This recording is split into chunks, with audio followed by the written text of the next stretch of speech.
Bom, vamos lá. Eu vou mostrar como que eu liguei o meu HTML com a API, como que eu fiz o HTML, né? Passar aqui por cima. E eu deixei o link da pasta do front-end, ó, que é essa aqui. Se vocês vou que estava mostrando antes, que eu mostrei no primeiro vídeo, né? Ele eu deixei essa pasta aqui no link abaixo, né? Vai ter três, se eu não me engano, é o último, que é para vocês poderem baixar e utilizarem, né? E poder ir modificando para entender como que ele funciona, né? Então vamos lá. Eu vou abrir ele aqui. Ele vai ter essas quatro pastas. Então vamos lá. É o mesmo esquema, abrir com code, que nem no nosso tutorial. E vamos ver como que funciona isso aqui. Tá bom. Para quem não sabe, o HTML é basicamente a página que você vê no seu na web, aí, né? Por exemplo, o Google tem o HTML deles, Facebook, qualquer link que você entre vai ter um HTML dele. E esse aqui é o meu HTML. Ele não tem muita coisa, ele é bem pequeno. E ele aqui é dividido em três partes, que é a cabeça, aqui que ele chama, o head, que é onde ele vai ter informações e metadados do HTML. Então, por exemplo, aqui ele está falando o tipo de caractere que você vai usar, qual que é a linguagem que seu navegador deve interpretar, entre outras coisas. Como por exemplo, isso aqui eu vou passar daqui a pouco, mas isso aqui é um script que do jQuery que ele vai fazer a geração da tabela pra gente. Que é que esses scripts funcionam da mesma forma que os módulos no NPM. Que vocês lembram que eu falei que a gente tem códigos já preparados que a gente pode que outras pessoas fizeram, que a gente pode simplesmente pegar e utilizar nos nossos códigos que a gente for fazer, né? Então, aqui eu separei por esses scripts, aqui que eu basicamente importei online, que eles te dão o link aqui, né? E esses dois aqui são um script que é o que eu fiz, ó, deixa eu abrir aqui, que é um que está nesse main.js, e o outro é só um CSS que é para deixar a página bonita, ó. Se eu vier aqui tirar, você vai ver que essa aqui é a nossa página sem o estilo. Então, ela é só pra deixar mais bonitinho, né? Mas ela não interfere em nada, tá? Deixa eu devolver aqui.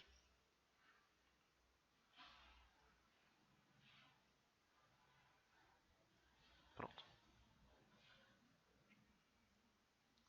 Então vamos lá. Aqui a gente tem o título, que é onde ele mostra o títulozinho aqui. E aqui a gente tem o corpo do HTML, que é o que aparece na tela pra gente. Então, aqui a gente vai ter um título, um H1, que é onde ele está falando. Aqui esse vai ser nosso HTML básico para consulta. E aqui a gente vai ter um formulário. Que o que significa esse formulário? É basicamente um conjunto de inputs que estão aqui. Por exemplo, aqui a gente tem quatro caixinhas de marcar, aqui com essas bolas, e um input de texto e um botão. Então, se vocês vierem aqui, vai estar falando aqui, ó, input, radio, barras, radio para o nome, um radio para ativo, um radio para ggrim, que nem está escrito aqui. Barras, nome, princípio ativo e ggrim. E um para texto, que é onde ele está falando aqui, busque pelo site, ó, busque pelo site, e o botão de pesquisar, que é aqui, ó, tipo botão, que vai estar segurando o valor pesquisar. E esse aqui basicamente é o corpo. E isso aqui, ele é um negócio que eu vou explicar mais pra frente. Mas ele é só uma divisão, tipo um marca texto, assim, posso dizer, para ele saber que a gente tem um container aqui para nossa tabela. Então, se a gente quiser modificar alguma coisa aqui no HTML, ele vai ficar aqui para baixo, né? Porque eu coloquei depois do formulário. Então, eu deixei aqui basicamente um espaço vazio para quando eu quiser mexer e alterar, né? Então, quando aparecer aquela tabela na real está sendo gerada nessa divisão aqui, que parece que não existe, né? Mas ele só está escondido, assim eu posso dizer. E vamos lá. Como que funciona essa interação? Aqui para baixo, ele tem um script, que é a terceira parte do nosso código aqui que eu falei que divide em três, que é aqui onde ele vai usar aqueles scripts que a gente portou aqui de cima. Então a gente portou, por exemplo, métodos deles. E aqui que a gente vai usar ah, funções dele. Então, por exemplo, aqui o que ele está falando é pegar esse valor .btn, ou seja, dessa classe btn, e para quando clicar, vai chamar uma função, ou seja, vai ocorrer uma função. Esse btn é onde ele está escrito aqui, ó, classe btn, do button type. Ou seja, esse btn está linkado com esse pesquisar. Ou seja, quando a gente clicar em pesquisar, a gente vai ter uma chamada de uma função, que vai ser essa aqui. Que aqui a gente vai verificar se é possível criar tabela. Por quê? Tem vários casos onde a pessoa pode escrever, por exemplo, um nome que tem isso aqui, que não faz sentido. Pode pesquisar por vazio. Então a gente vai basicamente checar primeiro se faz sentido o que a pessoa colocou aqui, né? Antes de criar a tabela. Que ele vai chamar essa função local, que é a função que a gente importou lá no script. Então dessa forma a gente pode usar, que é esse arquivinho aqui que eu criei, né? Que basicamente ele vai chamar ele aqui e passar um valor que é o do search, que é o do input do texto. Então quando eu clicar aqui no botão, vai chamar aquela função e tudo e o que tiver escrito aqui, ele vai ser passado para essa função local, né? Então vamos lá. O que essa função faz? Isso aqui é basicamente o ponto importante do nosso HTML, né? Não é nem o próprio HTML. O que ele vai fazer é o seguinte, ó. Ele vai primeiro aqui verificar se ele está vazio, ou seja, se a pessoa não passou nada. E aí basicamente ele vai, enfim, executar coisas aqui. O que são essas coisas? Primeiro ele vai ter ifs para ver qual caixa está marcada. Ou seja, se o nome está marcado, se a barra está marcado, ativo e ggren. Pensando na mesma forma de rotas assim, né? E aqui que vão acontecer algumas coisas. Que ele vai ter uma checagem aqui do se possui caracteres inválidos. E aqui que tem uma coisa padrão do JavaScript ah, que é nativo dele, que é o fetch API. Que basicamente o que ele faz? Vocês estão vendo aqui que eu chamei aqui uma variável e falei espere, await, fetch com uma URL. Basicamente o que ele está fazendo é a mesma coisa que a gente fosse entrar na nossa API e pesquisar alguma coisa. Só que dessa forma que a gente está fazendo por códigos. Então a gente está basicamente chamando essa URL mais um input. Então, por exemplo, se a pessoa escrever aqui de pirona, ele vai passar aqui nome igual mais de pirona. Então vai passar nome igual a de pirona. E aqui ele vai chamar uma função que chama createTable from JSON, que ele está lá para baixo. Eu já explico o que é. E vai passar o ID1. O ID1 significa o quê? Que aqui no começo eu criei um ID coloquei para 0, que ele vai falar o seguinte: se eu chamei aqui o ID1, então funcionou, bacana, ele criou a tabela. Se não, ele vai permanecer como 0, e isso eu posso usar aqui para retornar como falso ou verdadeiro aqui embaixo. Por quê?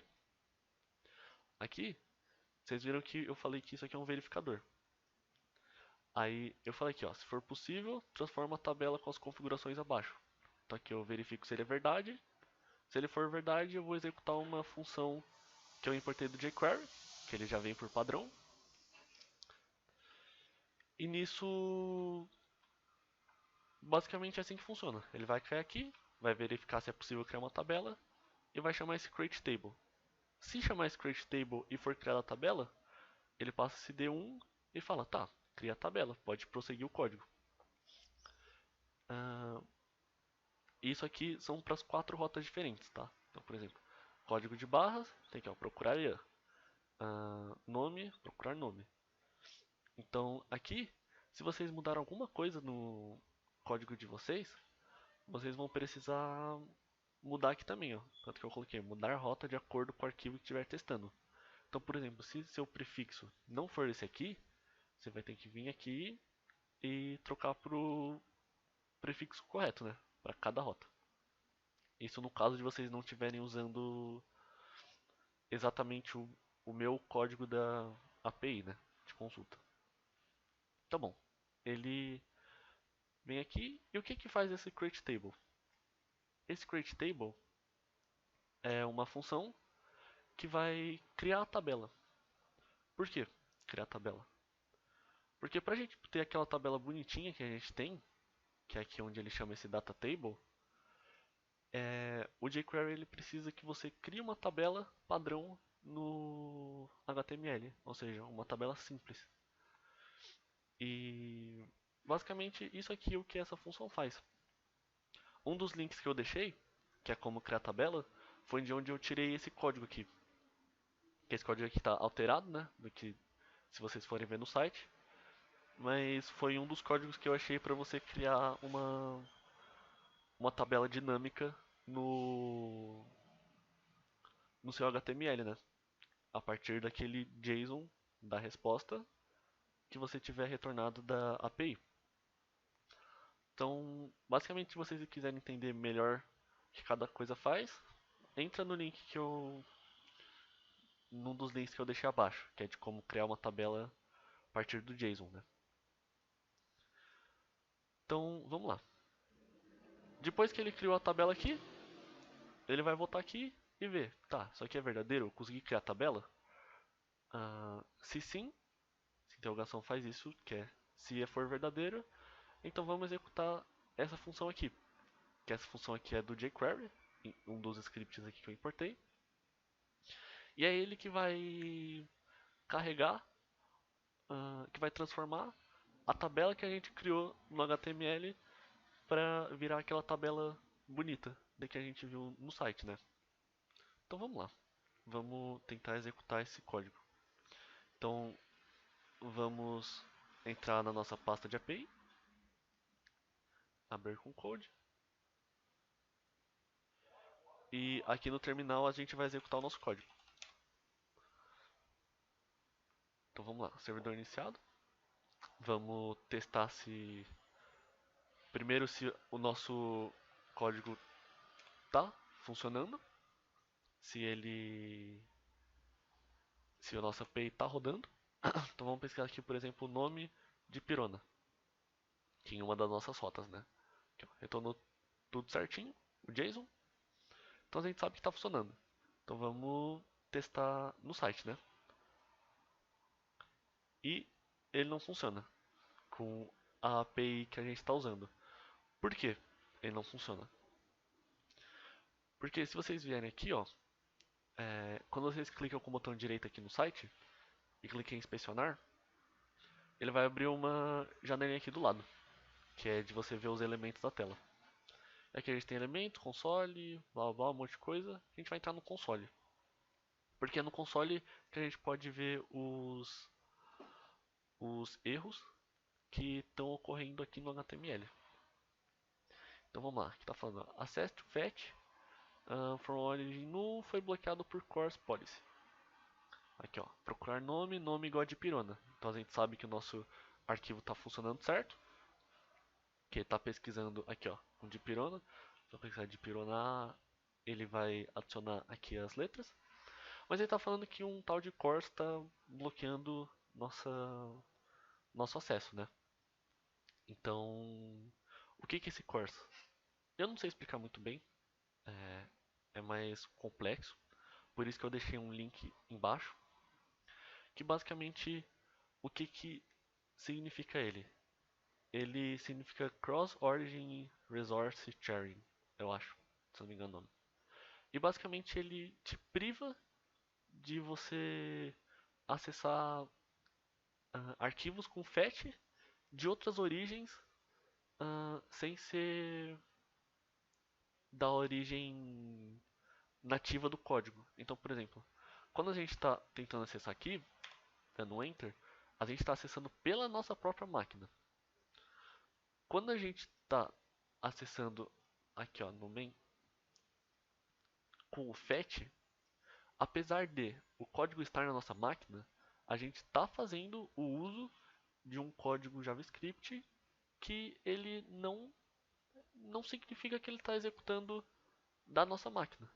Que esse fetch aqui não significa que ele está fazendo uma busca ah, por pelo nosso próprio computador, né? Ele está sendo feito de fora. E como que a gente resolve isso aqui? Ah, lá no nosso arquivo do servidor, eu vou querer que vocês façam o seguinte. Vocês vêm aqui na pasta que tiver o código de vocês que vocês executam e vocês vão escrever o seguinte: npm install @coa/course e pronto, dá um enter. Espera que terminar.